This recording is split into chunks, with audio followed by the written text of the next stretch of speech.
versus RYL game when Fnatic got beat, or RYL got beat out by 20-some kills. They didn't have the initiation team. They had nothing to go in on. Now that they've been put on the backside of what SKT feels they put them on, RYL did get an initiation. Yeah, they got the initiation now. Malphite is an unstoppable force, some would say. You could say that. So here we go, ladies and gentlemen. The Summoners Cup. That is what they're fighting for. RYL Club as the blue team, SK Telecom T1 as the red team, as game 1 of the Season 3 World Final gets underway. You know where we are. We are on the Rift. RYL now coming out from the blue. SKT on red side first, as they did win the coin toss. It is their choice.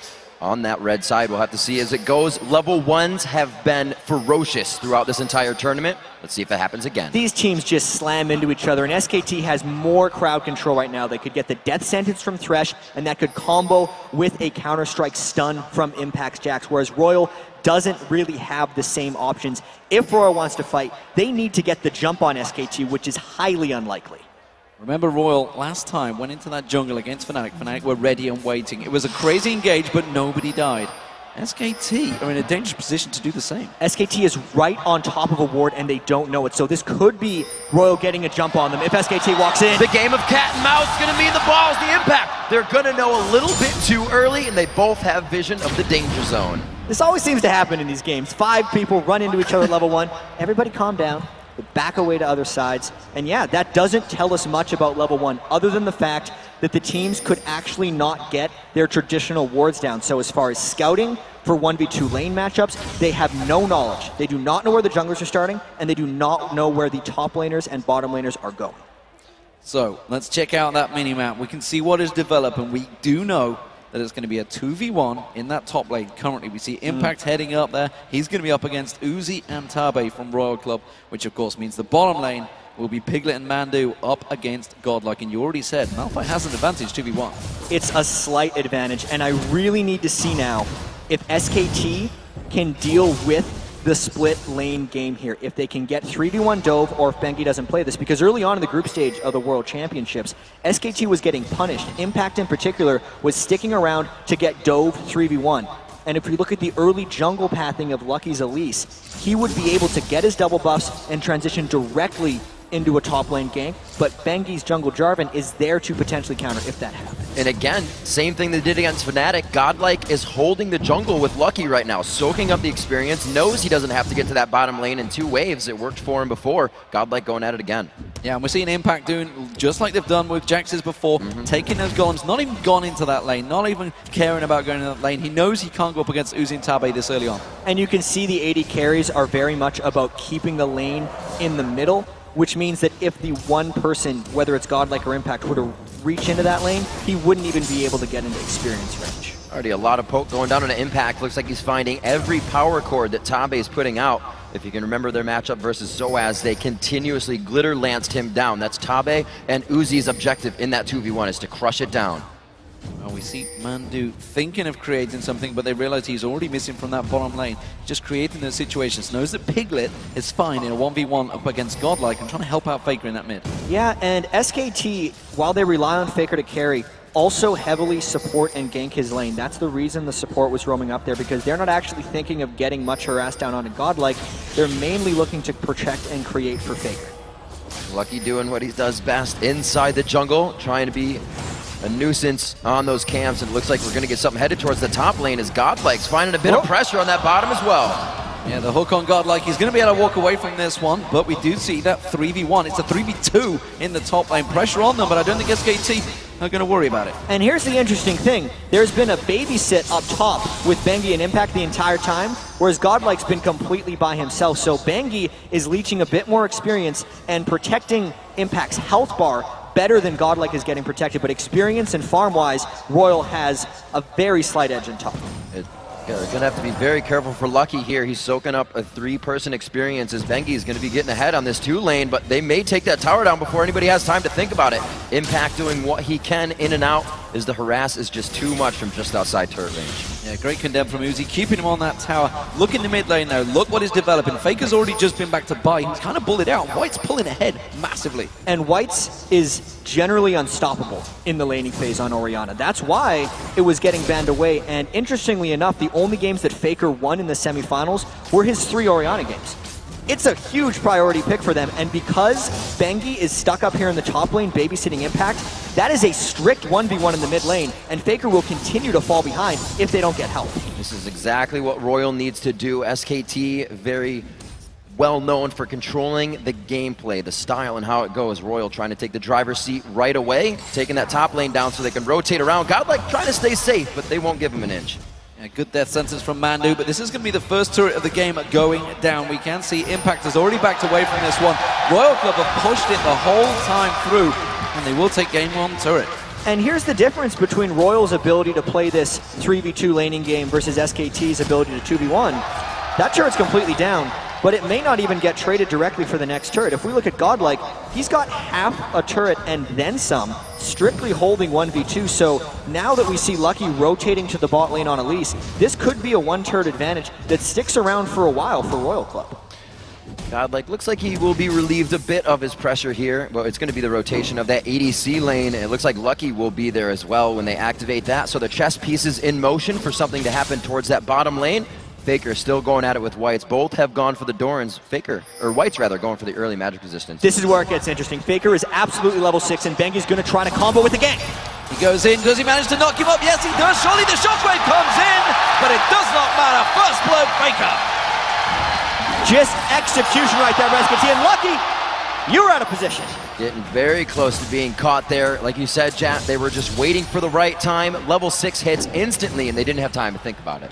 Whites didn't expect the gank to be that well timed. That was incredibly preemptive by Faker, and Bengi communicating that Faker would hit level 6 as the gank arrived. That's why it was able to catch Whites so far out of position.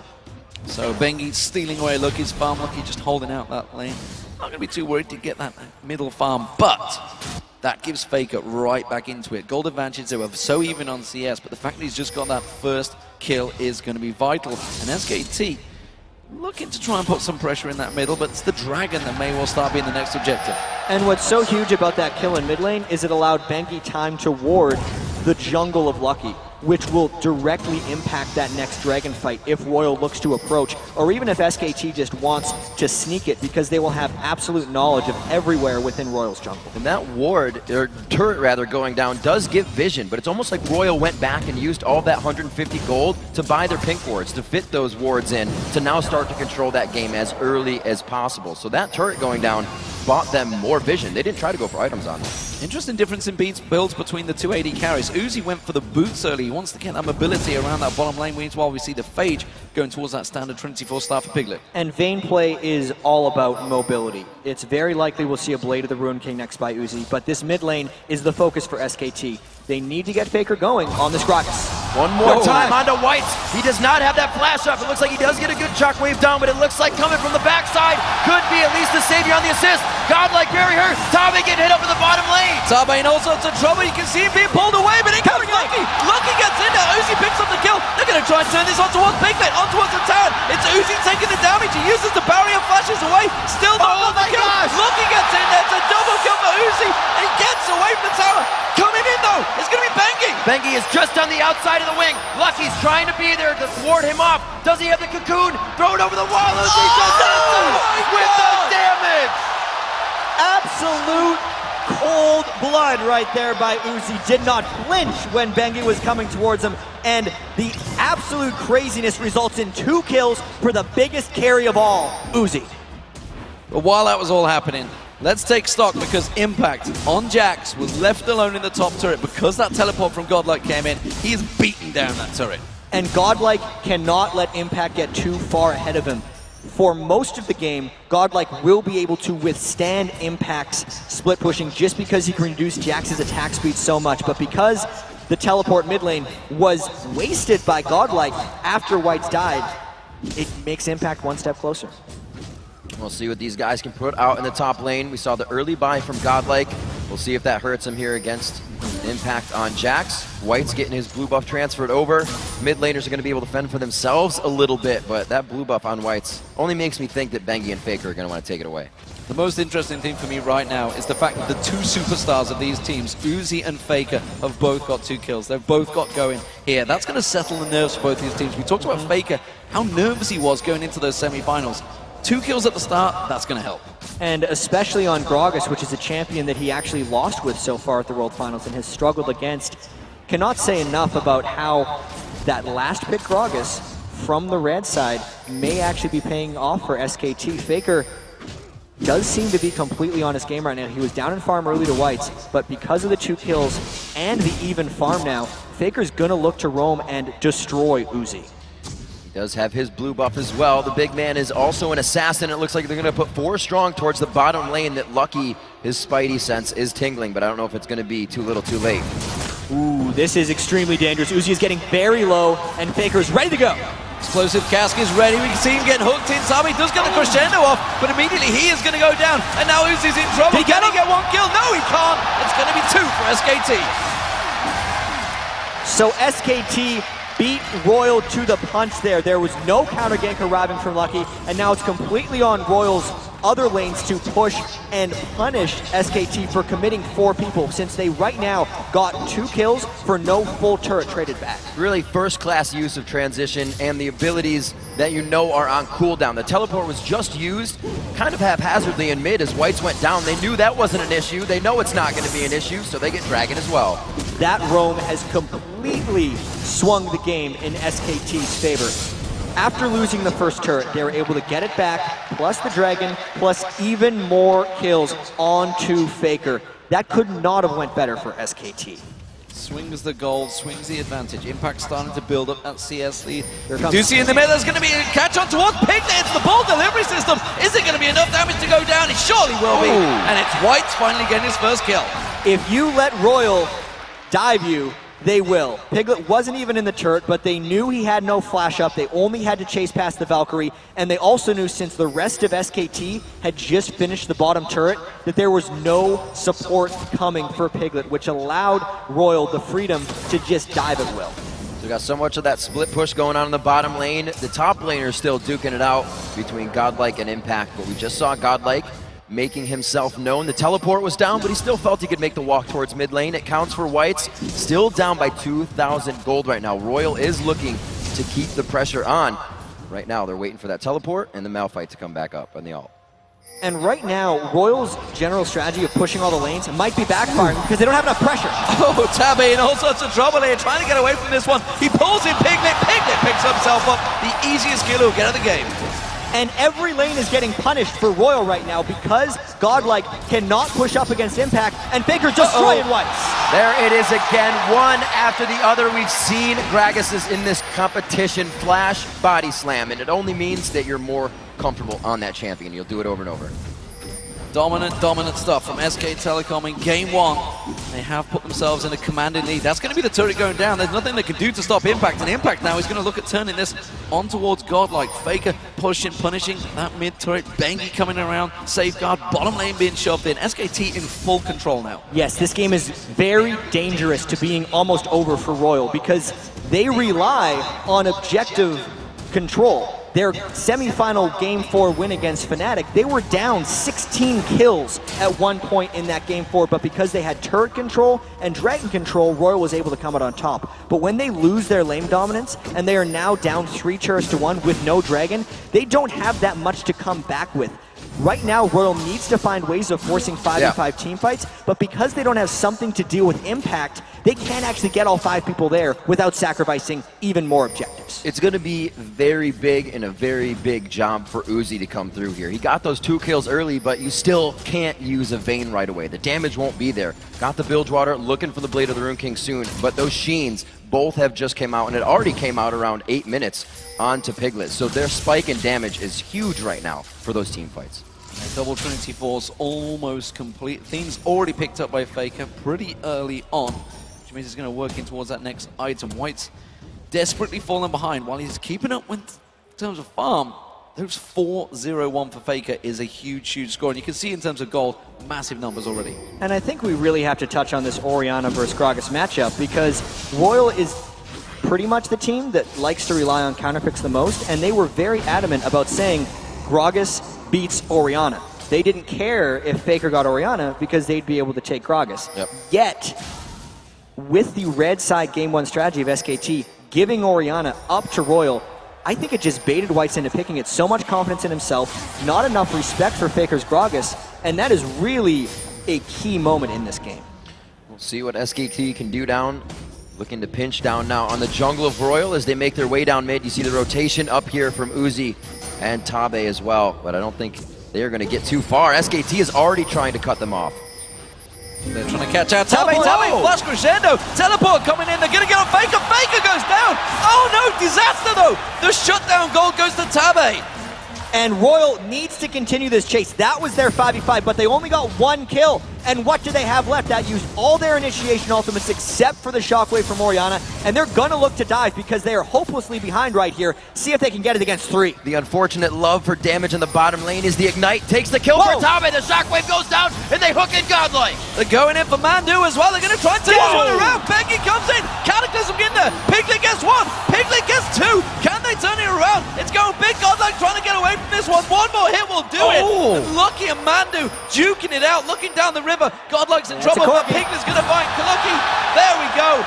And look what's happening in that top lane. Bam, there's another turret. So that's the risk RYL runs every time they group up, is not only the split push from Impact, but the AoE damage from Piglet's completed Trinity Force. Watch how they overcommit for Bengi, and Piglet shreds. His Gatling gun, his Phosphorus Bomb, and the big one hits all 3 people that were diving there for RYL. It means they can't commit the rest of this turret dive. Bengi actually put down an ultimate right at the end just to try and trap a bit, and it just meant that RYL's dive went awry. That was one of those everybody following the call, and they were trying to do what they could. You see an 8-5 on the scoreboard now and a 5,000 gold lead. Last time we looked at these turrets just a few minutes ago, it was 1-1. SKT has now dropped 3 more turrets in their favor. All the outer tier is gone, and they've already gotten a 2nd tier turret in that top lane, which Impact doesn't look like he's going to be leaving anytime soon after they re-engage their split. Serious problems here for RYL. They need to win the next team fight, and that could be coming in 20 seconds time. We see that dragon will be up. White's is getting that blue buff, and everybody's going to be ready. This could be our first 5v5 engage. But the thing is, when SK Telecom takes mid-game dragons, they don't let you contest it. They overward your jungle, and they dive you when you get close. Very nice. Uzi getting hit up. Oh, he gets blasted away. I don't think there's catch potential on this. Very, very lucky to catch the explosive cast just as he flashed, which knocked him away. So he made Faker look worse than he actually was. He performed it perfectly as they fly in towards the Dragon Pit. As we saw, everybody gets to jump out over that wall. That's the way SK Telecom is playing right now. Once Godlike showed himself as Malphite in the top lane without teleport up, it was a dragon for SKT since they'd already taken Uzi out of the fight, and at best, it was a 3-man steal attempt by RYL, which would have been suicide. All right, so we're getting our first core items in around the board. That was actually a 14-minute Triforce that Piglet put in his hands. We see Impact with his as well, the Sunfire Cape, the Athenes on both sides. So those first items mean that the fight can possibly go in your favor, but right now SKT controlling most of the positioning, meaning the fight is heavily on their side. Taking red, taking blue, the map right now is theirs. And we know that RYL's strategies over in the LPL in China was Raise the Puppy because that's Uzi's nickname. Right. But because their team is so heavily dive focused and Impact, Bengi, and Faker, all from SKT, can get onto Uzi, it's very hard to raise him because there's a lot of people that are trying to kill him right now, and there's no real way for RYL to protect him safely. Godlike going aggressive on Mandu here. He does have White coming across with him. Forces that flash out from Mandu. Means Summoner Spell will be down. But once again, Impact in the top lane. Jack's just pushing strong. Yes, and this is RYL's game. They're going to look to dive, which is now predictable by SKT. SK Telecom already repelled the dive with less people, only because Piglet stayed safe. As long as Piglet is positioned well with these double buffs, a dive would be a disaster for RYL. SKT themselves just pinged the inhibitor turret. They still have the 2nd tier, but they said everybody group. It's a possibility we may lose this or have to fight. Everybody on the same page right now, it seems, for both teams. There is a ping in the bottom lane that says this wave is going to be big. If we can pressure this, we can get something off it. Royal trying to set up a sneaky gank there, but instead a bomb comes out from Piglet, spots them all, catches all 4 of them, and says, yeah, we know what you're going to do. We're not foolish. We're not going to run straight headlong in towards that turret like you did on us. And Royal Gaming now, they're in towards a defensive position.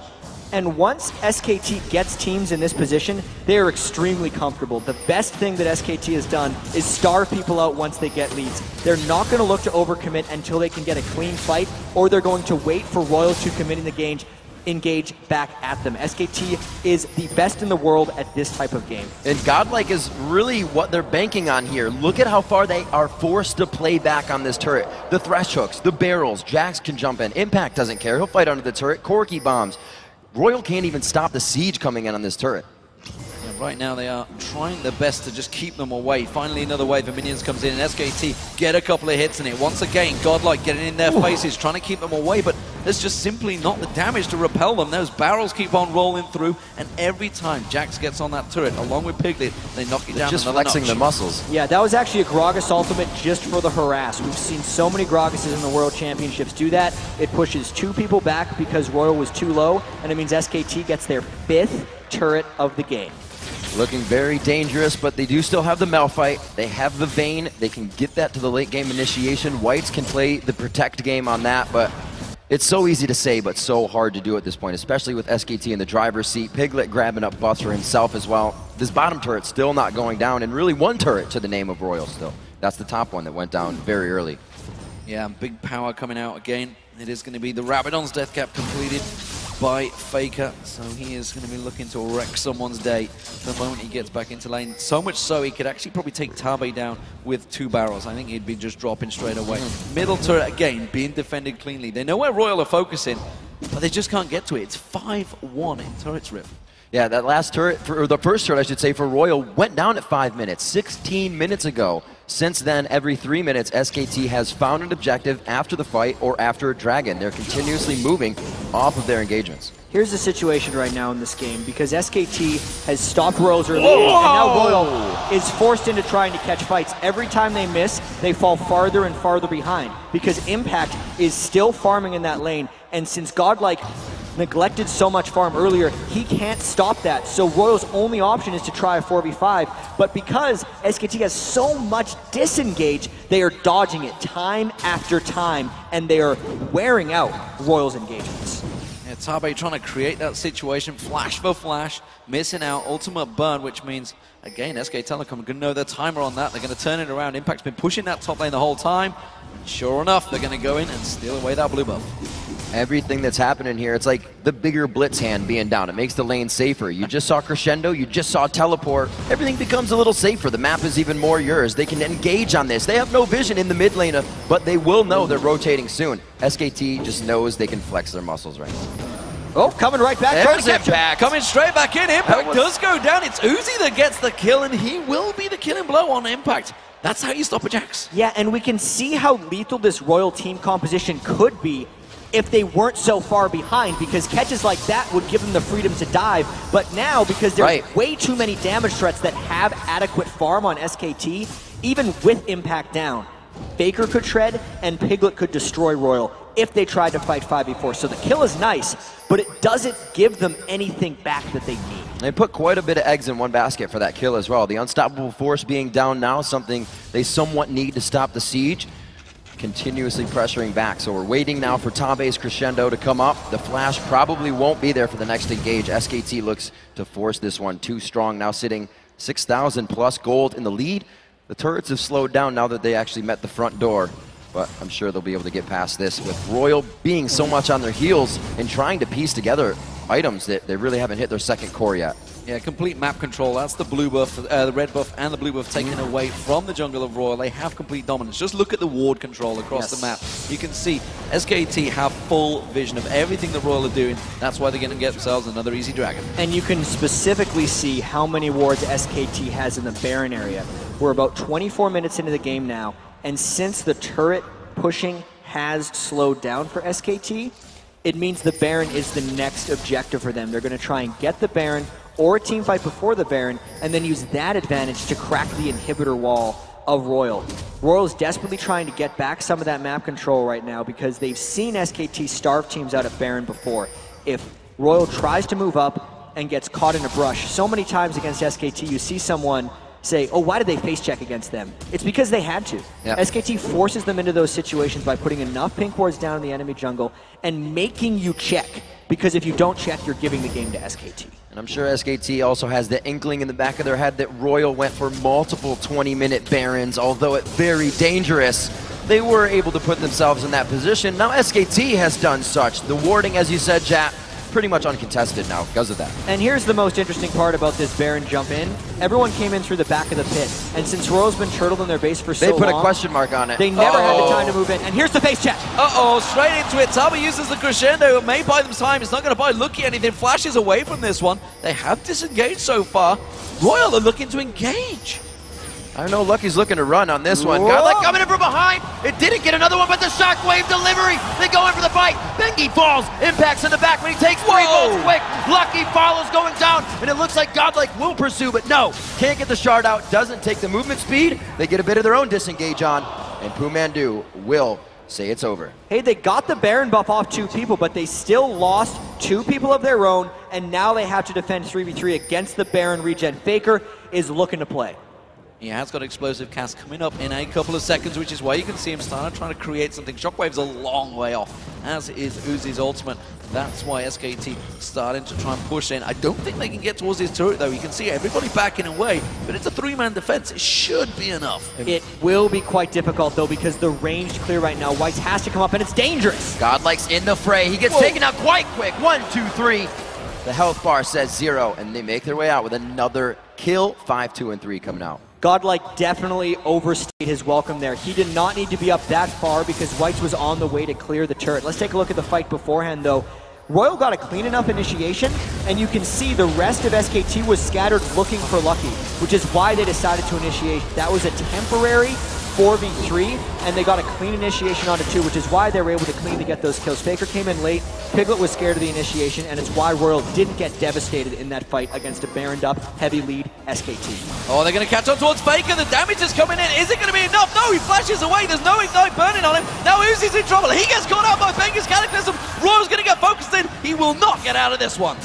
Gonna drop down, doesn't even get the chance, tries to go to the backside. Piglet takes him out, and they move up, don't get the turret. It's unbelievable that we're 27 minutes into a Royal game and they have not killed that middle turret. They took 3 outer turrets in every game before the other team in all of their matches. So Royal definitely not winning the turret game here, and it's because their lanes just didn't work out for them, knowing that they got Malphite against Jax, and Faker just beat Whites in that matchup.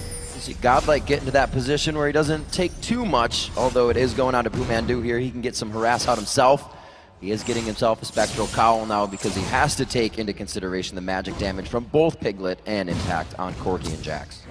Yeah, some big problems. And, you know, we saw Godlike Orisa also earlier, thinking he was the big tank, went up in there. Faker and Piglet just shredded him down. He cannot go up against him right now, even though he is the main stopping force. He wants to get in and interrupt. And actually, looking back at that replay, Piglet was just a centimeter off being caught by the unstoppable force and Shockwave. Yeah. That was a tight fight still. The thing is, even if that landed, Royal wouldn't have been able to take any objectives off of it. If we look at the positioning of where the fights are happening, it's always in Royal territory, and it's never a dangerous fight for SK Telecom to engage in, even with this red buff invade. If they get caught, it's a kill. Maybe it's about 1% back in your gold lead, but it's not game-breaking. Whereas if SKT catches Uzi looking in a brush in the wrong way, they may as well get an inhibitor. And I think Piglet has taken the same thing into consideration, knowing the shockwave, that percent damage, and that unstoppable force that are coming straight at him, builds himself a Guardian Angel, knowing he can be the focus of a fight. Faker now coming into the front line here with Blue, and they gather together, leaving Impact in the bottom lane, and they're not even spreading themselves out thin here, being completely in the driver's seat. Absolutely, an Impact now on a mission. He's a machine. He's got that Blade of the Rune King completed. He's just chewing through the minions and straight on towards that tower. The tower will not last long. The Royal can't even contest this one. He's not even bothering to let the minions tank at the start of this. He wanted to get the jump on it, and that turret is far too dangerous for Royal to contest. Maybe on the next one, but it's going to be a difficult siege hold against this SKT post. Double Triforce spells bad news for a turret. Looks like they're going to move on to the inhibitor now. This will be one of the first. The siege has been pretty unstoppable from these guys. Right now they go for damage poke. They want the fight. They're not even really going for the turret. It's always the 1-2. the hook? Can they get the cask? Oh, the unstoppable force, and they go into the fight. They're going in for Faker. They do go into the crescendo, but they haven't got him down yet. He's going to run away from this one. Will finally get caught out, but it's the depth of the Royal Gaming getting caught out completely. They're just dropping like flies. Just a clean ace right there by Royal. It was a scattered fight right there because SKT got initiated on, and they were fine with that. SKT set up a smart siege. Faker was not instantly bursted, so even though he died, he got off all of his spells, and this looks like a clean Game 1 win for SK Telecom T1. Coming in strong, they did have the fights in their favor. They took the gold lead right away. Even after losing a 5-minute turret, they take down the Nexus turrets at 30 minutes. So there it is, ladies and gentlemen. Game 1 of the World Finals is going to SK Telecom T1. Full control for the Korean team coming into this matchup. And really, that was a dominant performance. They chose that red side. They won. We saw a big smile there on Faker's face because he did not have the strongest semifinals. He was definitely nervous coming into the Galen Center. But now, on an even bigger stage, in front of a sold-out Staples crowd for the World Finals, he picks his matchup later, dominates Whites, and is a key point in SKT's Game 1 victory. You know, we said that Gragas was probably the most problems that Faker had.